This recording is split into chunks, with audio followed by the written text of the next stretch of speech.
How did you feel about the Chappelle Show?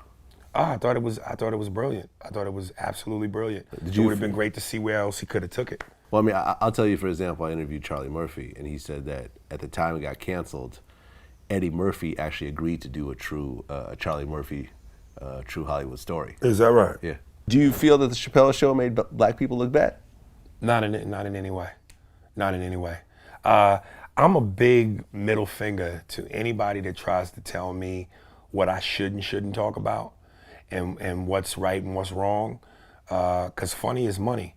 And if people laugh, it's like Eddie Murphy said in Raw when he did Richard, talking about Bill Cosby. Do people laugh at what you say when you say it? Do you get paid? Well, then tell Bill I said have a Coke and a smile and shut the fuck up. Right. You know what I mean? And people are such hypocrites in terms of what offends them doesn't offend everybody else. And everybody's gonna be offended. We live in an offensive age. Mm-hmm. So I don't worry too much about people's feelings. If it's funny, man, I'm with it. And I thought Chappelle Show was brilliant. Brilliant. I mean, to this day, you could say I'm Rick James, bitch. Right. He might not like that.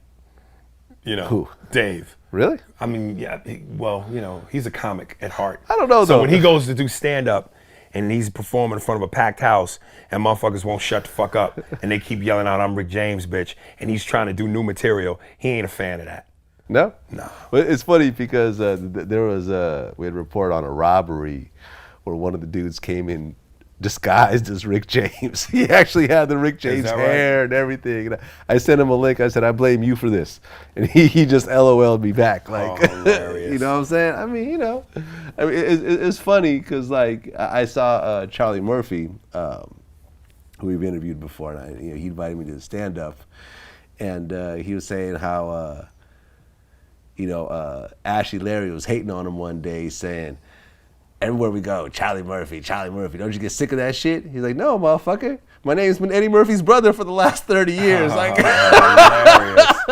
Hilarious. And if you think about it, Charlie Murphy is now on tour with like Eddie Griffin and like, is it George Lopez. George Lopez. Hewley, yeah. Like a bunch of, really well-known, well-respected comedians when he really was Eddie Murphy's brother for the majority of his life. Yeah. And now he's actually up there doing he's not at the Eddie Murphy level of comedy, of course, but he's actually, doing his thing. And like, he's got a major role in Black Jesus and all that other type of stuff. So, hey man, I think that the effects of the Chappelle Show are still felt to this day. Yeah. And I think after the Chappelle Show, the next thing to really take on this sort of, comedy with a social statement was the Boondocks.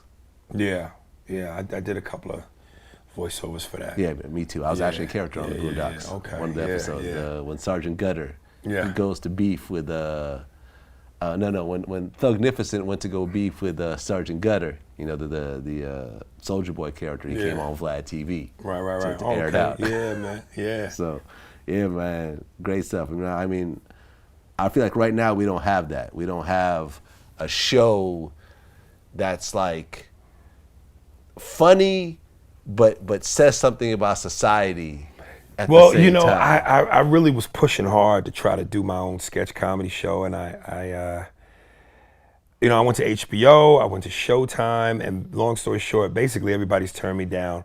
But I think that has more to do with people's perception and dislike for me than it does the material. Because like I did right when all this police brutality and Black Lives Matter thing was starting to come to a head, I did a skit where I spoofed these State Farm commercials. Like A Good Neighbor, State Farm is there.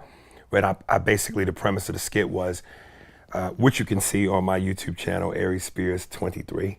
I played a soul singer from the 70s and I got pulled over by the cops.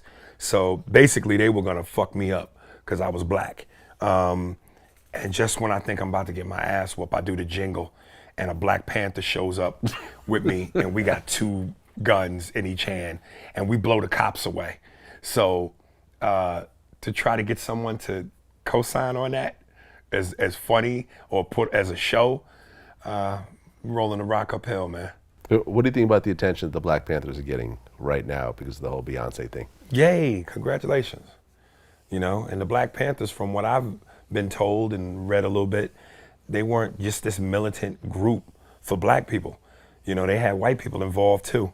Yeah. And as Malcolm X said, I think it's stupid to know that you're being attacked or attempted to be killed and you're not defending yourself.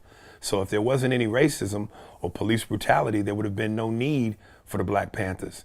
So let's do the math on that. Before white America gets in an uproar about the Black Panthers' existence, let's start with the fact with why they were created to begin with. Well, to protect the communities, and they actually use, because I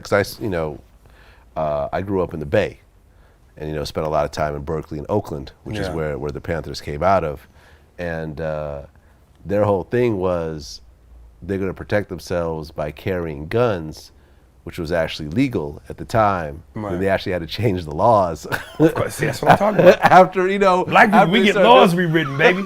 After the OJ fiasco, certain new laws were put into place. The Panthers, he told you.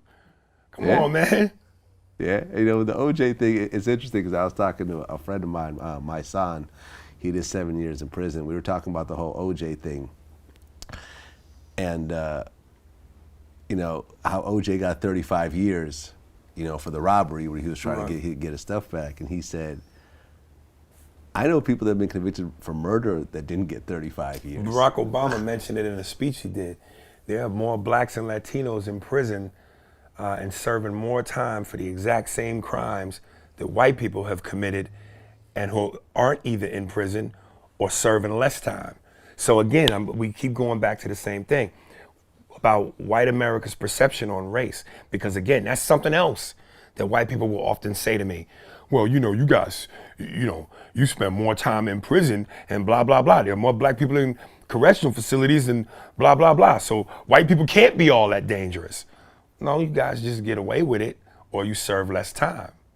Well, me and Russell Simmons, what we talked about with the Rockefeller laws that he helped to get reversed. I mean, baking soda should not make you go to jail for 300 times more time than the guy without baking soda. Right, because crack and regular cocaine was having completely different sentencing for the same amount. 300 times more. 300 times more. So you're in jail for a day for cocaine and 300 days for crack. That's insane. So that's the average, because most people wouldn't go to jail for low coke in some communities. And this is why I said the power of Hollywood with movies and TV, perception. If people from another country that don't know anything about black people, have never interacted with black people, and all they know is that American television, that American entertainment, then they go, man, black people are dangerous. Black people are junkies. Black people are to be feared. And we don't have the power to change that perception, then that perception will continue to exist. And again, I love white people. I really do. But that Jedi mind trick y'all got, man. Y'all have been able to look at other races and go, niggas are dangerous. And that's what people go, niggas are dangerous. You know what I mean? These aren't the droids you're looking for. Yeah, right. And again, historically speaking, black people should be the least feared people on the planet. We are one of the most forgiving races of all races. When that white boy shot up them 9 black people in that South Carolina church, when you saw those black people commenting, those family members, they all spoke of forgiveness. We forgive you. Jesus will. Black people, we go, Lord, Lord, Lord. We are so forgiving as a race. In fact, he actually, when they interviewed him after the shooting, he said that he considered not doing the shooting because the black people in that church were so nice. Yeah. So nice and embracing of him when he was there. And this was, I guess, like one of the oldest black churches in the country. Right. Yeah. Sad stuff, man. Yeah, but, man. But I guess the one, ironically positive thing to come from that absolutely horrible tragedy was that his goal was to trigger a race revolt in the U.S. when what it actually did was it actually triggered the Confederate flag to be taken down in a lot of states. It was a great positive. But again, I think until black, white, we can find a way to really take the time. And I really, not to say that there isn't anything that black people shouldn't learn about white folks, because we can always learn from each other. But even in the school system, it's Black History Month, White History Year. We know way more about y'all than y'all do about us. And if white people can somehow stop having a I don't give a shit attitude towards us, we could get on the same page. Like white people, I know you guys love your dogs, man. You kiss them and lick them in the mouth. If you could do that to niggas, we would be in a much better place. Next time you randomly see a nigga on the street, just go, come here, nigga, and do to us what you do to your dogs. It'll be a great start. You know, this Black Lives Matter versus All Lives Matter movement, like, let's knock this horse shit off. Because to somehow suggest that all lives matter takes precedent over Black Lives Matter is a slap in the face and a disrespect to the black mothers and fathers who have lost their sons and daughters at the hands of police brutality. Secondly, there's no need to say all lives matter. It's obvious. This goes without saying. Who the fuck is debating this? Absolutely all lives matter. But the truth is, all lives ain't being killed by the police, just us.